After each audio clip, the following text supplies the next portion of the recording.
Hello everybody, this is Colors of Gaming. I'm Orange. And I'm Red. And today we're going to be talking about the new Animal Crossing's New Horizons. What is Animal Crossing? Animal Crossing is a life simulation game full of collectible items, and that's about it. Talk to animals, live your life. Sounds pretty wholesome. Apparently it's not. What? Yeah, it's actually about being a capitalist and also an imperialist and taking over islands just for their resources and basically hating your villagers. Holy shit. I'm never gonna play this now. Nope, you shouldn't.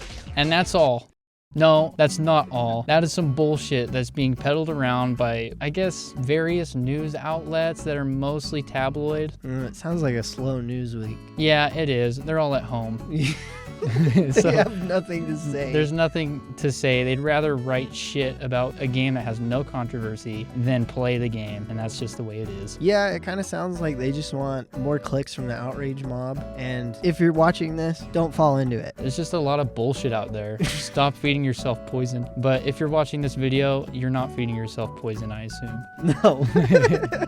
But with that said, let's get into Animal Crossing. Where does our history start with this game? Red, where did you start with Animal Crossing? Oh boy, I think it was back in an age named the 2000s. I started with the original Animal Crossing, not counting the Japanese Nintendo 64 one, but the original Animal Crossing on the GameCube, where I just fell in love with this idea of living in this perfect kind of utopian village where I just go around and fish and talk to my animal friends, because I hate people and these animals are amazing and they're just very cute and lovable, and it's just a really good getaway from your everyday life. It's a friendly world where even if these villagers do have some problems, you feel like you're the sane one, and you're really comfortable in this world that sort of reflects the real world, but without all of the negativity. It makes it a great escape. Very positive game. So going from the previous titles to the current title, New Horizons, there's been a lot of changes. Some, in my opinion, changes for the better, but I don't know if you feel the same way. How do you feel about changes in this game? Even though this game is very positive, and I think that there's not a whole lot of negative things you should say about it, there are a lot of criticisms that I have for this game. Mainly that I feel like the idea of the game and the concept of what you're doing in this world is a little bit different. Yeah, it certainly is. There's a whole set of new things for you to do, which we'll talk about later. They've introduced a lot of new concepts, which, I don't know, do you feel like any of them have gone against what Animal Crossing was about? Not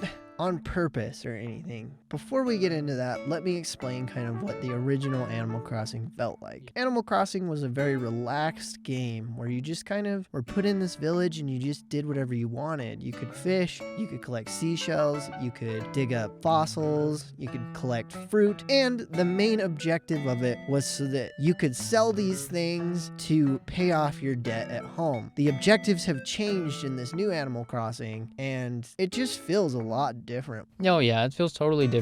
You get a loan, right? There's a guy that's giving you a house and you owe it to him, but he's not a hardcore debt collector. He's not going to come and chase you for it, and he's not going to charge you an interest rate. So there's really no stress. But with their new changes, the game has induced a little bit of stress, I think, on some people. For me, it's just an endless opportunity of just playing, which is something I've wanted coming from New Leaf to now. It's not logging in daily and playing for like maybe an hour and just getting things done in the morning and then playing tomorrow. You can play all day, and I love these new changes. The beginning starts off right off the bat showing you that there's a ton of different things going on here. In the beginning of the other Animal Crossings, you kind of could just go do whatever you want, whenever you want. You could just be plopped on this village, and there was everything at your disposal, essentially. This new one kind of weans you into it, which was something that I wasn't the biggest fan of. The very first thing that they give you is this phone, where it gives you these checklists of things that you can do to earn Nook miles. And I wouldn't say that it's like stressful or anything, but it's something that I personally did not like because it's like a checklist of things to do as opposed to the original Animal Crossings that are just a lot more open-ended. I'll have to disagree with your comment on Nook Miles. I think the purpose of Nook Miles, though at the start it felt like you had to get the Nook Miles, which you do, and there's a lot of things you have to do to progress the game further, but the Nook Miles are more of a reward for playing the game than they are a completion list, and and eventually they do turn into a completion list. I think this works well with Animal Crossing New Horizons because the previous Animal Crossings were about the collecting of items. So these new changes are good. Obviously, these changes are leading to maybe a philosophy of game design from Nintendo or from the directors of this game. I think the introduction of the phone, the stuff you can do, the DIY recipes, the debt, a couple of these things are signature to Animal Crossing. Some of these things are brand new and I think people have problems with them. Maybe they're just trendy. I think they're great additions. So let's talk a little bit about maybe design philosophy for Animal Crossing. Where do you think they were going with this game? The original Animal Crossings were a lot more of a simulator where you could kind of just live out your life in this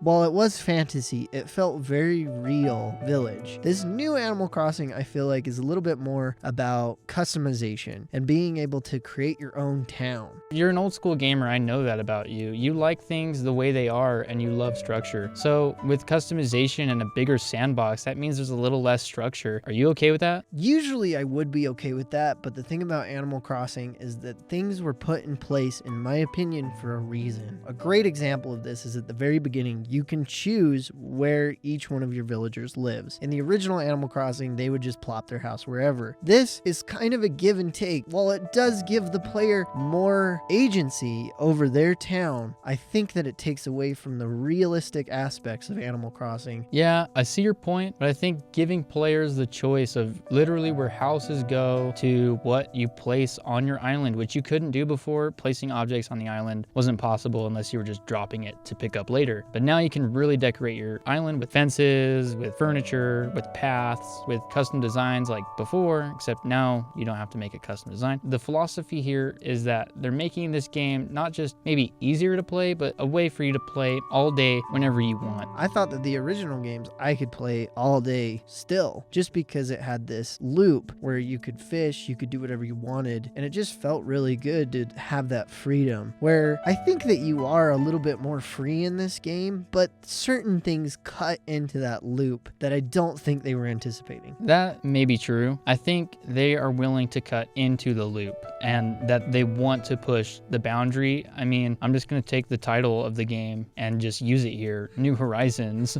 Look, shit's changing. The art style is showing you that from the start. I mean, this kind of looks like the remaster of like Link's Awakening. Very toony, toyish, and very cute and very, very smooth. I mean, animations are so smooth in this game. That's something I will give to New Horizon, is that it looks amazing. Yeah, it looks amazing, and I think it plays amazing. Maybe I have some issues, but all in all, I'm loving the game. So let's talk about what Animal Crossing's main meat of the game is, really. The social aspect of this largely single player game. What do you think about talking to villagers in this one compared to the other games? And what do you think of your villagers now? In New Horizons, while I do think that we have certain highlights, for example, there is a luchador that lives in my town. I really like him because he has this really goofy kind of personality, but there are a lot of what I would like to call clone characters, where they're like clones of each other. For example, I've seen multiple animals that are obsessed with exercising. In New Leaf, I don't feel like there was that many clone characters. I just feel like there's a ton of them that feel very similar to each other, and I'm not that excited to talk to every single one of these guys every day. There's definitely villagers that feel like clones, but I'm okay with that. There's so many villagers that they have in this game that having a couple boring ones, I think I'm okay with it. There's a lot to see in this game, and there's a lot that you may never see in this game, and that is something that interests me the most about New Horizons. Do you have any favorite villagers in this one? His name is Elvis. He's a lion that dresses super fancy, so I kind of see him as like the real Elvis Presley, king of rock and roll. I think that looks awesome, and I like that character a lot. Even though that there are more clone characters, I do feel like there are more objectives that come from the characters themselves. An example is sometimes your animals will get sick and you have to go and get some medications for them, and then they feel a little bit better. And while I do really enjoy these little interactions that you have with them, they just don't feel as real as in past games. It feels more scripted. I disagree. I think there's definitely script there. There's some pretty basic dialogue, and they'll just get sick at random, but pretty much all of them will get sick in the same way. They'll just be kind of moody. They might even tell you the same thing and be totally different personalities, but I'm okay with that. A lot of the game for me is coming from not the the conversations that I'm having, though they might have been boring, it's how they're interacting with each other, which you're seeing a lot now. I've been catching my villagers in the loading screen or even just throughout the world, seeing them running around or playing together or hiding together or talking or arguing. I'm seeing a lot of that. It makes that world feel a little more alive without them having to say much. And maybe that's on purpose, but if it's not, it's a clever way of hiding it, and I'm okay with that. There's a lot of action going on in this world and a ton of interaction going on too. I think the next thing we should be talking about is this debt crisis. Not only is it a huge meme online that you're in debt to a raccoon, but it's a core gameplay element that might sound bad if you haven't played the game and you're just seeing the discussion online. It's not that big of a deal. In earlier games, it was a little bit of a bigger deal because that was your main objective, was to pay off your debt, make your house bigger. That was kind of the end of the game, was once you had the biggest house that you could possibly unlock. This one is a little bit different, where you can almost completely ignore the debt and it's fine. I mean, even in the older ones, there wasn't a penalty, but with this one, there's just so much more to do than to pay off your debt, so it doesn't matter. Yeah, like I think you have to pay off your debt maybe once to actually progress the story, which I don't know if other Animal Crossing games had like a story, but this one kind of does. There's a main goal. It's to get a famous musician to your town, and that is the goal, but there is no serious matter with the debt besides the one time you have to pay it off to continue the story. There's really just so much to do that involves the island that you're on and the world that you're in, where that debt, however stressful it may be, though it's really not, it's totally removed. So you can still enjoy this game without having to worry about that. If that's something that maybe you've seen and you're worried about, it's not a big deal. Yeah, you just work right around it. No, Tom Nook's not gonna like pay someone to break your kneecaps and get more bells out of you or anything. So though we might have a different, maybe more entertaining game, that's not what's gonna happen. The thing about Animal Crossing is that this is a place where you can shake trees and break rocks to find money. So they don't need to break anybody's legs to do it. Yeah, money is flowing faster in this game than maybe in the other games. So there's just a lot of reasons to play and very little reason to worry about anything. Next, I want to touch back on that phone. Like, what's your problem with cell phones, dude? Don't you have one? I'm pulling a blizzard on you. I have a cell phone, but I didn't want it in my Animal Crossing game. Why not? So going back to the debt, right? The debt in the other games was the main objective, was to pay off the debt. And I felt like it was awesome because they said, go collect whatever the fuck you want and come back to the store, sell it, and then you can make money. This kind of made things very relaxed. This game gives you very specific objectives every day you can do so that you can gain Nook Miles. Nook Miles, while it's not that important, it does help you to go to different islands so that you can collect more resources, so that you can craft more things, so that you can create a better town. It's not that the phone in and of itself is the problem. It's just that it has this list of things for me to do, and I personally do not like checklists of things to do. I don't find it very entertaining, especially in Animal Crossing, where I'm just supposed to be relaxing and walking around my island doing whatever I want. It sounds like your biggest problem is they've changed the flow of gameplay quite drastically, maybe to meet a more modern idea of how we play games, right? Every game's got crafting in it. Every game has ways to measure your progress. I actually find these not just relevant, but a lot of fun. I love checking my progress in every game I play. I love seeing how many flowers I've watered or whatever, because I do these things just out of habit when playing Animal Crossing. That's what this game is. And so being rewarded for it isn't a big problem for me. And they have a way for you to be rewarded and redeem those rewards for in-game items and just, other cool shit that you can do. So this is a great change of pace for me. I love the fact that I'm playing all day and not just doing one thing like fishing or catching bugs. I'm making real progress. I'm changing things up all the time. That for me is peak sandbox gameplay. Since we're talking about the phone and collecting resources and stuff, crafting is the probably biggest change in this game. You're not waiting around for that couch to show up anymore. And in fact, you're probably waiting for a DIY recipe to show up. But I'm okay with that. I'm okay having a filler, which is how I see some of the DIY recipes in this game. You might be able to make a very generic wooden chair in place of that chair that's going to match the table set that you have, but at least you have that option, and you have so many more options, right? That now, instead of having items wash up on the beach, you've got DIY recipes that wash up on the beach. And you can exchange these DIY recipes. There's something to work for, and I think my favorite part about this is there's something to show for the work that you've done with the DIY recipes. You didn't just wait around and get lucky. You worked pretty hard to get all that stuff. How do you feel about crafting in Animal Crossing? Crafting in Animal Crossing, while I think it could have been a great addition, I think that they fumbled it quite a bit, because once again, it's similar to the Nook Miles where you have to have a specific type of resource. And while this isn't a bad thing in other games such as Monster Hunter or something like that, I feel like in Animal Crossing, the resources are sometimes very hard to find, and I find it very obnoxious when I can't find certain types of wood. For example, there is wood, softwood, and hardwood, where the normal wood is just incredibly hard to find. It doesn't make any sense. Shouldn't you just be getting normal wood out of any fucking tree that you chop down? It doesn't make any sense to me. I don't know why it's like that. And then the other thing that I find a problem with the crafting system, while this isn't like a big problem and it probably borders on nitpicky, is some of these recipes make absolutely no fucking sense. Like, to create a pile of leaves, I have to grab weeds and rocks. Yeah.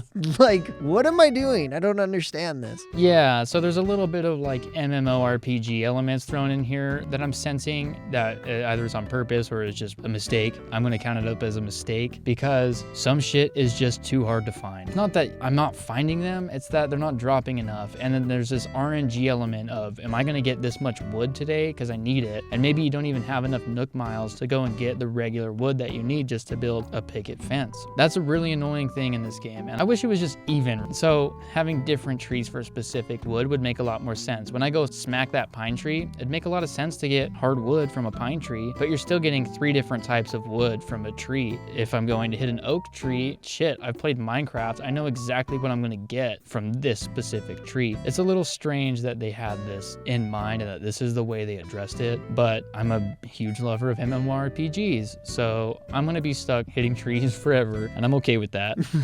I have some gripes, but Nintendo's got me by the balls. So now that you brought up that there is a gameplay loop similar to MMORPGs or just RPGs in general, I'm just going to bring it up. There was a gameplay loop already in place in the original Animal Crossings that didn't feel like this, and I think with Animal Crossing New Horizons, and in my opinion, the biggest problem is that there's 2 conflicting gameplay loops all at once. What's the other gameplay loop you're noticing? Is it this crafting? The first gameplay loop, which is the original one, where Tom Nook gives you a debt, you go out and you fish, you collect apples or whatever, and then you pay off your debt. That's the first gameplay loop. The second one is the crafting system. I feel like these 2 gameplay loops are somewhat contradictory and they get in each other's way a little bit. I believe that you can do these 2 things and they can complement each other, and that currently in Animal Crossing, they are complementing each other. I think crafting recipes is a great way to get to the point of paying off your debt. If you go to the Nook shop or the Nook's Cranny and you just read the sign, it tells you what the hot item is. Every time I've read that sign, it's been a crafting item. So maybe that could be found as a way that they shoehorned DIYs into mixing in with the original gameplay loop, but I see it as sort of a compliment, saying that, look, you don't need to go out and catch this many of this type of butterfly, just go make a bunch of log stools and we'll buy them from you. And I think that that's an awesome way to do it, but I also see the clash of gameplay loops with the Nook Cranny, because what is the point of buying the furniture in the Nook and Cranny when you can just craft it? So the point is that some things can be crafted and other things cannot be crafted. In real life, it's going to be really hard to craft a sewing machine versus just making, a needle and a stick or something, right? So I see that purpose for the crafting recipes is that they can offer these more simplistic items without clogging up the cool items that they're ready to drop. I don't think all the DIY recipes are that cool. I think the stuff you buy inside Nook's Cranny are much cooler. An example is I got this Gothic mirror that you could make like a fucking altar to Satan if you wanted to for some reason. I don't know if you can actually craft that, but if you can, I just don't see the point. What I've noticed, if you can buy it at Nook's Cranny, you can't craft it. But if you bought it at Nook's Cranny, you don't have to wait for it to show up again if you'd like to buy another one. If you bought it there, now you can go over to the town hall and you can just buy buy it there. You can buy 100 of them. You can just keep buying. Yeah, which that was in the other ones as well. Oh, it was? Mhm. That's great. So they're carrying some things over from the last games, and I like the changes they have. The DIY recipe stuff doesn't seem necessary, but it's helpful to just have options. And in Animal Crossing, having options is some of the best shit you can have. In New Leaf, I found my house very depressing for the longest time because there was nothing to fill it with, and if I did, it was like very off-color things. Animal Crossing New Horizons offers a lot of customization, so much as just changing the color of things. So now I can have a matching house and have items from different sets because I changed the color, and that's really important to me. I think that customization is awesome. I enjoy being able to customize things, but when it comes to your house, I did like how you had to kind of pick and choose what you were going to put there, and you had to collect things every single day. You were creating like this digital history of your life in Animal Crossing using your house. That's what I used to enjoy about Animal Crossing that I think with the customization has kind of been taken away. I can see that, and I think this is the thing with having multiple gameplay loops of what we're calling them. The thing with having these is that this appeals to so many different types of gamers, and I think you and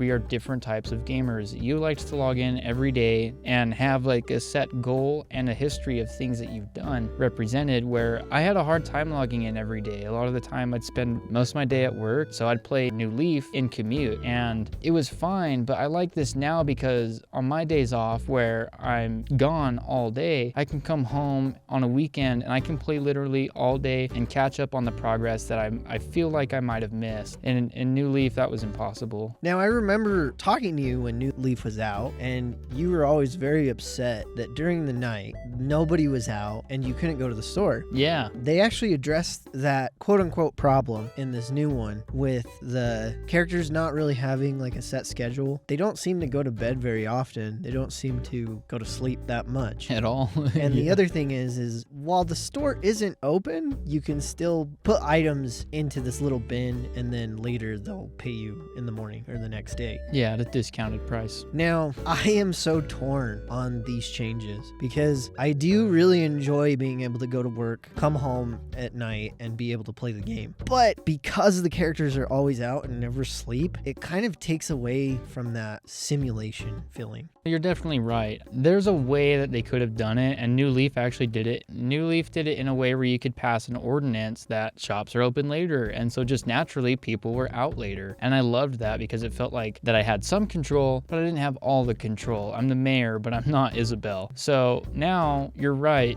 they're just out all night. It's weird that I'm up at 2 in the morning, and this guy is usually awake when I get up at around 5 a.m. in real life. So how the hell is he playing then and then? And you talk to him, and he's like, just did some push-ups, wonk. Yeah, or something. just some big old, yeah, exactly. So like they're super energized all the time, but they can be around at all hours. Maybe they didn't think it was going to be noticeable, but for veterans or people that have played previous titles, why didn't you add an ordinance? Or why aren't there now like time schedules? Maybe some people are up all night and some people are not up all night. Just, ideas to throw out there. I think this game has plenty of ideas, and they just weren't able to tackle all of them. Yeah, it kind of feels like they just took a bunch of mechanics, threw them in a blender, and just hoped that they would play really well together. And I think there are a lot of them that do, but there are certain things that I just don't think work. You're right, but for you, do these gripes that you have with the game and the way it's played right now, is this enough for you to stop playing Animal Crossing? No. Okay. But I will say that this is one of the only times I have ever time skipped in an Animal Crossing.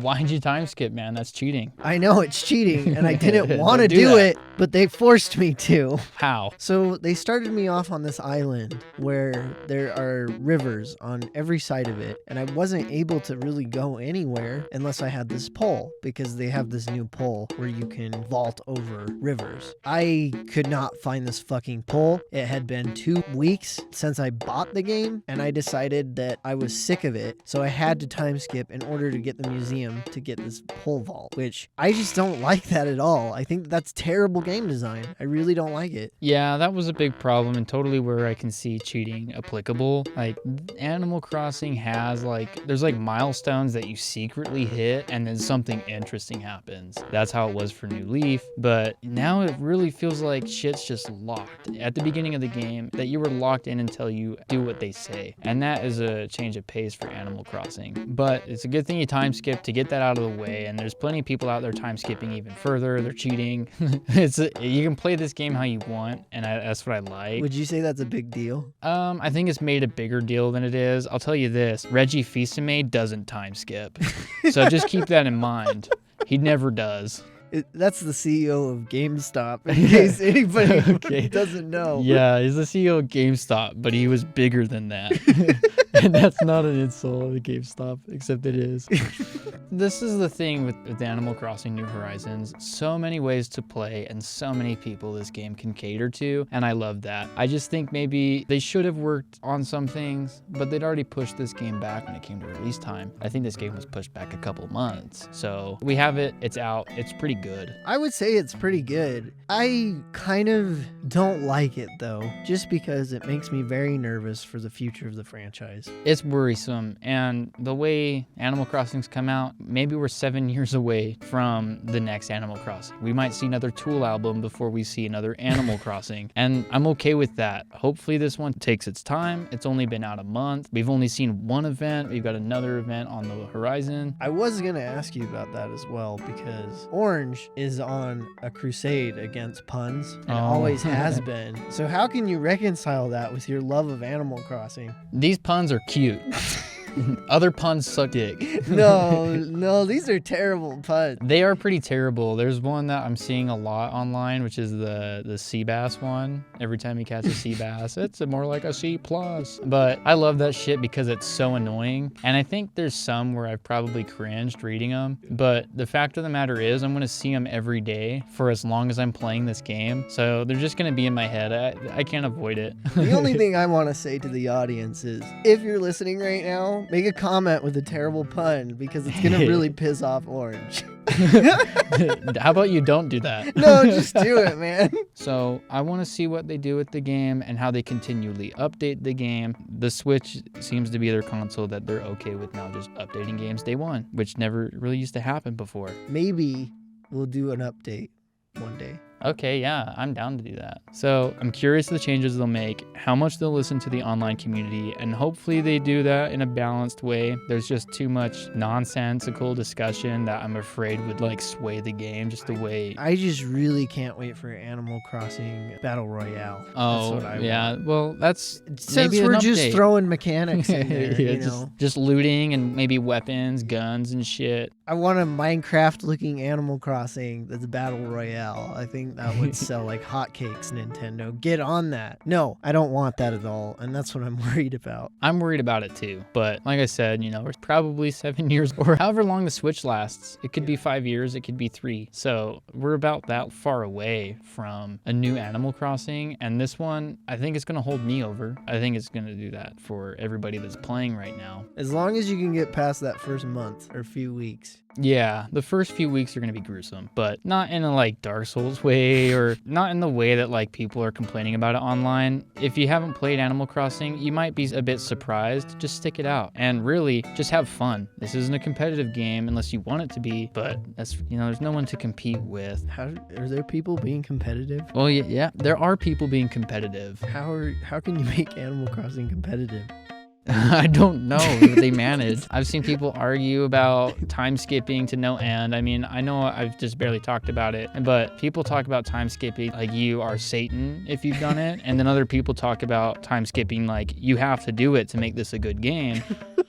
Just play it how you want. Competitive Animal Crossing is just like keeping up with the Joneses. Yeah, it pretty much is, right? Don't be dissuaded if you see someone's island that's fucking a masterpiece. Right now, everyone's on quarantine. Nobody's going going anywhere.